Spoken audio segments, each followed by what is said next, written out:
Salona. Chicken Salona. Pagkain ng Arabic to. Pero, hindi ko naman siya ginaya talaga. Version ko lang to. Pero, dati, nagluluto naman ako. Ayan, no? So, ayan guys, no? Pakita ko sa inyo kung paano ko gagawin ang aking Salona na tinatawag nila dito sa bansang Middle East, Salona, Digad, o chicken Salona. Meron din chicken laham, chicken fish Salona. So, ang gagawin ko is dinagdagan ko pa siya ng more vegetables kasi ang minan talaga sa kanila yung Salona is chicken, patata, carrots, at saka zucchini, eggplant, at saka yung okra. So, ako nag-a-add ako ng more vegetables pa. Gaya ng green beans, kasi wala yan. So, let's see guys. At papakita ko sa inyo paano ko ginawa yung aking chicken Salona. My own version. Ito yung ating mga sangkap. Meron tayong manok dito, chicken, patata, carrots, eggplant, and zucchini or English squash or Chinese squash, and okra. We have onions, ginger, tomato, and garlic. We have parsley leaves and spring onions and green beans. So, ito yung mga sangkap na gagamitin natin sa ating lulutuin na Salona, my version. So, ayan guys, ready na ng ating kawali. Ay, yan, mainit na siya. Ilalagay na natin yung garlic natin.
Susunod natin yung chicken natin. Ayan. Yung chicken ko, mga bones yan na isahog natin sa ating Salona.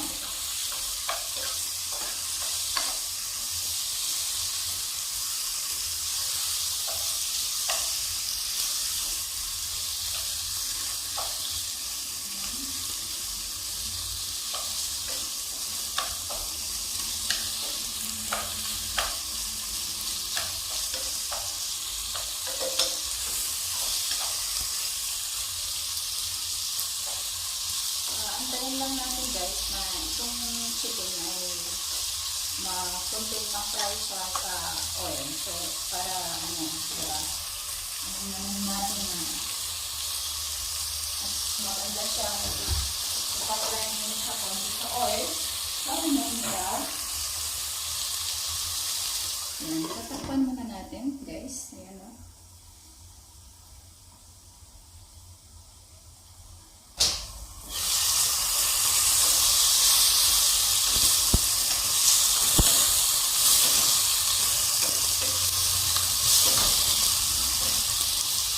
So, konti pa, no? Kailangan natin ipapry muna natin siya sa mantika bago natin siya lagyan ng iba pang mga alo.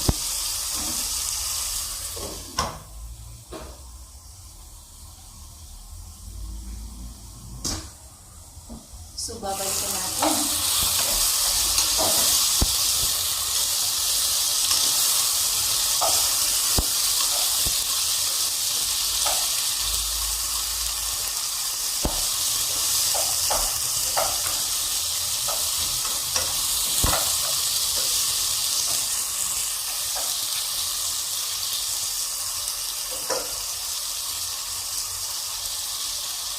So, ito kasi, ang paraan ko kasi guys, timplahan ko na siya para ma-absorb ng chicken yung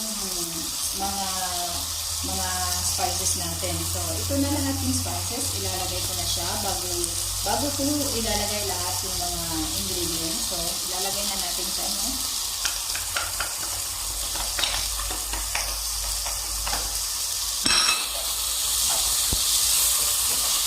Alam mo ba na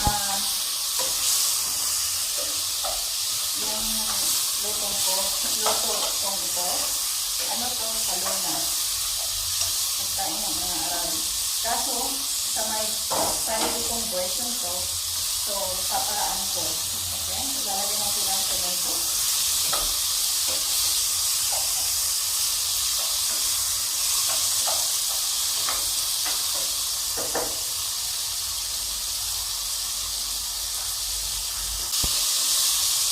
So, ilalagay na natin ang paste na. Ilalagyan nila nito. Yung tomato paste. Ayan. Ilalagay naman yan. Hanggang ano. Hanggang ko na ano na.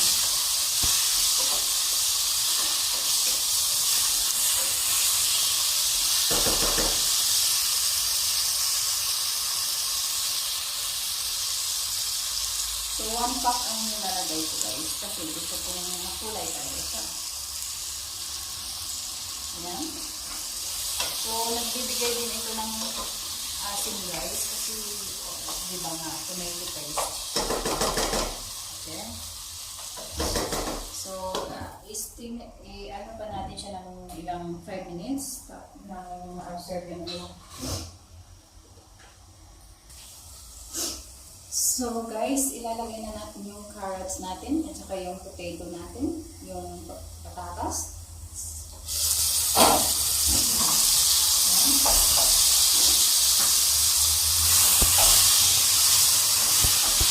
Haluin lang natin siya. Ayan. Okay. Tapos, mamaya, kung gusto nyo, kung matabang siya o kulang pa siya ng black pepper, pwede nyo naman dagdagan. Depende yun sa inyo, according to your taste, guys. Okay? So, let's put water. This is 2 glass of water. 2 baso ng tubig to at kalahati. So, ilalagay na natin siya.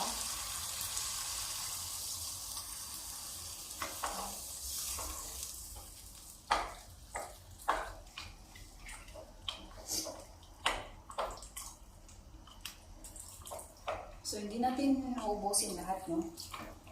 So, ayan. So,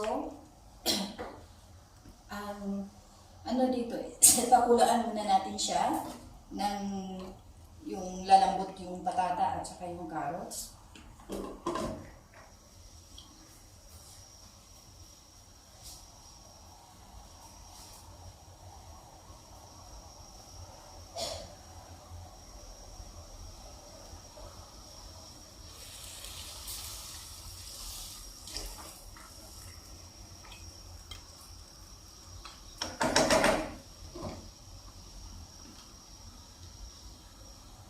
So, i-add natin yung lahat ng water. So, hindi na tayo mag-add na mag-add.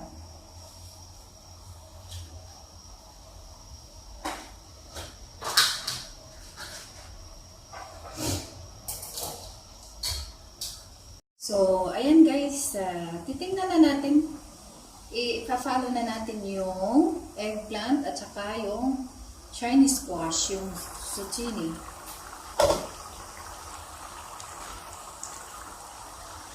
So, ipapalo na natin ito siya guys, yung Chinese squash, yung zucchini, at saka yung eggplant. Ipapalo na natin sa ating salona. Ayan. So, ayan.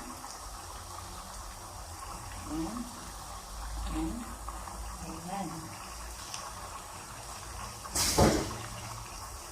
So, atin lang siyang ilalagay sa top on it. Ibabaw lang natin siya guys na. Ito yung salona. ng Arabic. So, my own version to guys, kaya yan. Okay? So, isasama na lang din natin yung green peas. Kasi mas matigas-tigas dito. Pero ayaw ko sana siyang isama kasi gusto ko naman ng para magsabay na din sila ng eggplant na maluto, di ba? Lalagay na natin yung green beans natin. Actually guys, sa Salona, wala talagang string beans. Ay, itong green beans. Optional po yan. Kung gusto nyo, di ba? So, antayin na lang natin na maging lambot na yung ating eggplant at saka yung zucchini. Guys, ipapalo na natin yung okra natin. Okay, ready na yung eggplant at saka yung zucchini. Okra. Tapos lalagay natin yung green spring onions, optional lang to sa gusto nyo lang kasi ang original na Salona ng Arabic walang spring onions. Pero meron nito parsley leaves. Optional lang po kung gusto nyo.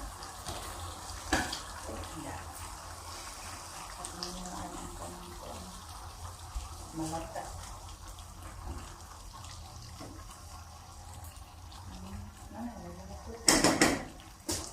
Dapat dili madurog ang buwan.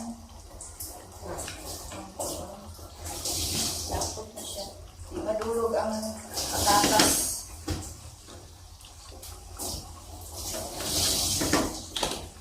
So, i-check na natin guys kung ready na yung ating Salona. O konti na lang ba ang sabaw niya. Okay, ready na yung okra natin. At saka yung tamang-tama na itong sabaw niya. Hindi gaano kasi ang Salona na